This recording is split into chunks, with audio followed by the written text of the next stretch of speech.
Perkenalkan, nama saya Christine. Saya akan menjelaskan secara singkat tentang pasar uang. Apa sih pengertian pasar uang? Pasar uang adalah suatu tempat atau pasar yang mempertemukan dua pihak, yaitu pihak pertama adalah orang yang memiliki dana atau biasa disebut investor, dan pihak kedua adalah orang yang membutuhkan dana atau biasa disebut debitur dalam jangka pendek kurang lebih 1 tahun. Selanjutnya adalah perbedaan pasar uang dan pasar modal. Perbedaan yang pertama adalah produk pasar uang bersifat jangka pendek dengan produk utama sertifikat deposito, tabungan, SBI, dan commercial paper. Sedangkan pasar modal bersifat jangka panjang dengan produk obligasi, reksadana, dan saham.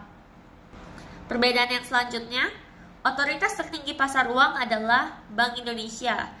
Sedangkan pasar modal adalah Departemen Keuangan. Selanjutnya, pasar uang ada di antara bank, sedangkan pasar modal terjadi di bursa efek. Perbedaan yang terakhir, produk kedua pasar berbeda dalam hal return dan resiko. Pasar uang resikonya rendah dengan return yang rendah, sedangkan pasar modal resikonya tinggi dengan return yang tinggi juga. Pasar uang memiliki fungsi, yaitu yang pertama, mempermudah masyarakat memperoleh dana jangka pendek untuk modal usaha atau yang lainnya. Yang kedua, memberikan kesempatan bagi masyarakat untuk berpartisipasi dalam pembangunan dengan cara membeli sertifikat Bank Indonesia dan surat berharga pasar uang. Yang ketiga, sebagai perantara dalam perdagangan surat berharga berjangka pendek. Yang keempat, sebagai perantara bagi investor luar negeri dalam menyalurkan kredit jangka pendek ke dalam negeri maupun ke Indonesia. Selanjutnya kita akan membahas tentang peserta pasar uang. Siapa aja sih peserta pasar uang? Yang pertama ada lembaga-lembaga keuangan. Lembaga-lembaga keuangan pun dibagi menjadi dua, lembaga keuangan bank dan lembaga keuangan non-bank.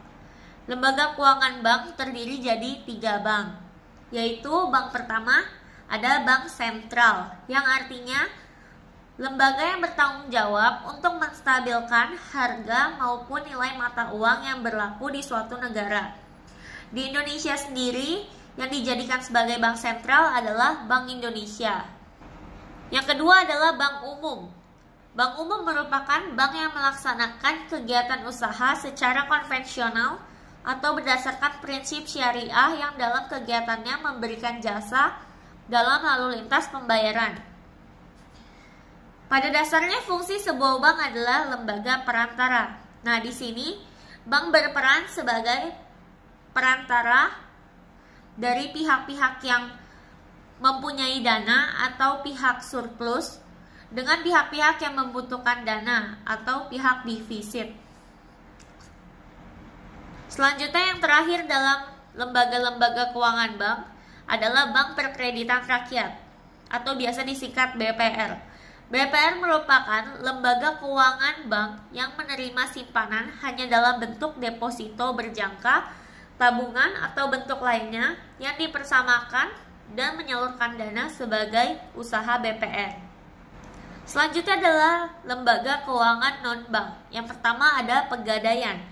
Pegadaian adalah perusahaan umum milik pemerintah yang memberikan pinjaman dengan jaminan dan tanpa jaminan non-bank yang diakui oleh negara melalui OJK. Biasanya Pegadaian banyak digunakan untuk orang yang ingin mengajukan pinjaman dengan cara menjaminkan barang berharga seperti emas, perhiasan lainnya, mobil, ataupun motor.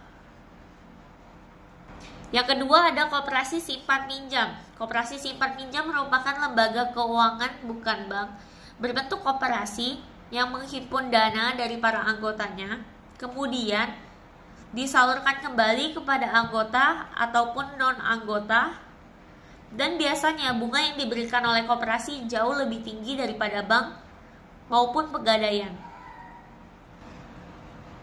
Selanjutnya adalah perusahaan model Ventura. Perusahaan model Ventura merupakan perusahaan yang berperan untuk memberikan modal kepada perusahaan lain yang memiliki kegiatan berisiko tinggi, tetapi membutuhkan modal besar untuk pembangunannya dan memiliki prospek bisnis yang bagus.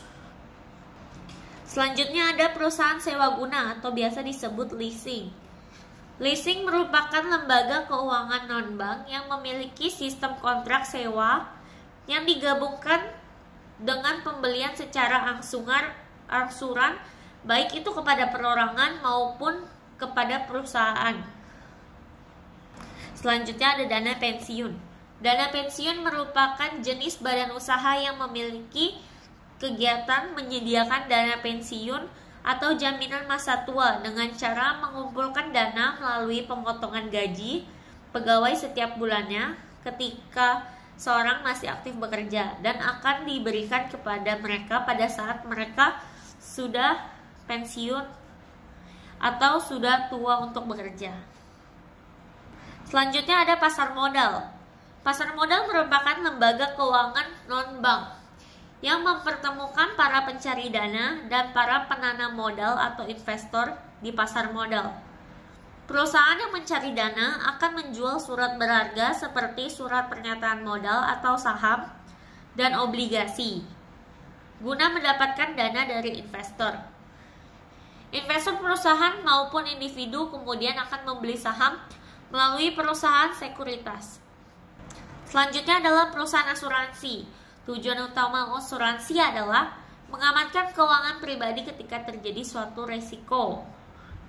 Jadi pada saat kalian misalnya kecelakaan atau apa, dia bisa menyediakan dana untuk membayarkan rumah sakit, prosedur-prosedur rumah sakit ataupun yang lainnya.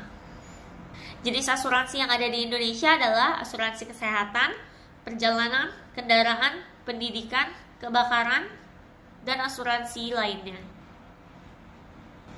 Yaitu tadi peserta pasar uang yang pertama. Yang kedua ada perusahaan, yang ketiga ada lembaga pemerintah, yang keempat adalah individu atau biasa rumah tangga. Selanjutnya akan dilanjutkan dengan instrumen pasar uang. Apa saja sih instrumen pasar uang? Instrumen pasar uang yang pertama adalah SBI atau Sertifikat Bank Indonesia. Sertifikat ini adalah suatu instrumen hutang yang diterbitkan atau berasal dari pemerintah atau bank sentral atau yang lain atas dasar untuk unjuk dengan jumlah yang tertentu dan akan dibayarkan kepada pemegang atau pemilik dana pada tanggal yang telah ditentukan dan disepakati bersama sebelumnya. Jangka waktu biasanya kurang lebih 1 tahun. Instrumen selanjutnya adalah surat berharga pasar uang. Surat berharga ini termasuk jenis surat yang memiliki jangka waktu pendek dan gunanya untuk diperjualbelikan secara diskonto dengan Bank Indonesia atau lembaga-lembaga lainnya. Selanjutnya ada sertifikat deposito. Sertifikat deposito merupakan salah satu instrumen keuangan yang diterbitkan oleh atas dasar unjuk dan dinyatakan dalam suatu jumlah dan jangka waktu, tingkat bunga tertentu. Pada dasarnya, sertifikat deposito ini merupakan deposito berjangka yang bukti simpanannya dapat diperdagangkan dan diperjualbelikan. Selanjutnya ada commercial paper, merupakan promise yang tidak disertai dengan adanya jaminan yang diterbitkan sebuah perusahaan dengan tujuan untuk memperoleh dana jangka pendek selanjutnya dijual kepada investor dalam pasar uang. Selanjutnya ada call money. Call money ini artinya sebagai kredit atau pinjaman yang pelunasannya harus dengan segera apabila sudah mendapatkan panggilan atau peringatan dari pihak yang memberikan dana. Jangka waktunya rata-rata sekitar 1-7 hari.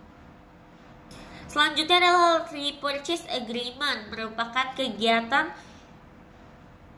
yang timbal balik. Maksudnya, kegiatan ini merupakan sebuah transaksi jual beli surat-surat berharga yang disertai dengan perjanjian. Perjanjiannya berisi bahwa si penjual akan membeli kembali surat-surat tersebut pada waktu dan harga yang sudah ditentukan oleh kedua pihak. Selanjutnya ada banker acceptance. Ini merupakan instrumen pasar uang yang khusus digunakan untuk memberikan kredit kepada eksportir dan importir untuk membeli barang atau produk atau juga untuk membeli valuta asing. Instrumen yang terakhir adalah treasury bills. Merupakan salah satu instrumen pasar modal yang penerbitannya dilakukan oleh Bank Sentral, yakni Bank Indonesia, dengan jangka waktu kurang dari 1 tahun atau tepat 1 tahun. Penerbitan instrumen ini juga atas dasar unjuk, bukan perorangan, serta dengan nominal tertentu. Sekian penjelasan saya tentang pasar uang. Terima kasih.